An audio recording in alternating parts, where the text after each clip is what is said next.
দুজন ভিন্ন প্রজন্মের সঙ্গীত শিল্পী, তাদের গাওয়া গানের ধরনও আলাদা, রয়েছে ভাষাগত পার্থক্য, কিন্তু তাতে ফারাক পড়ল না অনুরক্তির। গানই এক করে দিল দুই শিল্পীকে। একজন বাংলার খ্যাতনামী শিল্পী মৌসুমী ভৌমিক, বারবার তার কণ্ঠে প্রেম, অপ্রেম, প্রতিবাদ, উদাসীনতার গান শুনেছেন শ্রোতারা। অন্যজন বর্তমান প্রজন্মের দামি এবং নামী গায়ক দিলজিৎ দোসাঞ্জ। তাদের মধ্যে যে চেনা জানা রয়েছে তেমন প্রমাণও আগে মেলেনি। তবে দিলজিতের কলকাতা ভ্রমণের সঙ্গী হয়ে রইল মৌসুমীর গান।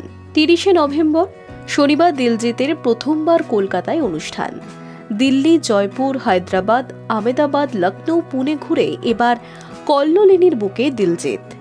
অনুষ্ঠান শনিবার হলেও গত 27শে নভেম্বর শহরে এসে পৌঁছেছেন তিনি। অনুষ্ঠানের আগে হাতে 2 দিন সময় পেয়েছেন। তার ফাঁকেই ঘুরে দেখলেন কলকাতা শহর। কলকাতার ঐতিহ্যপূর্ণ হলুদ ট্যাক্সি চেপে কখনো হাওড়া ব্রিজের নিচ দিয়ে গিয়েছেন, কখনো আবার গঙ্গার ঘাটে সময় কাটিয়েছেন। ঘুরে দেখেছেন শহরের ফুলের বাজার, হাতে কখনো গোলাপের তোড়া, কখনো বা সূর্যমুখী।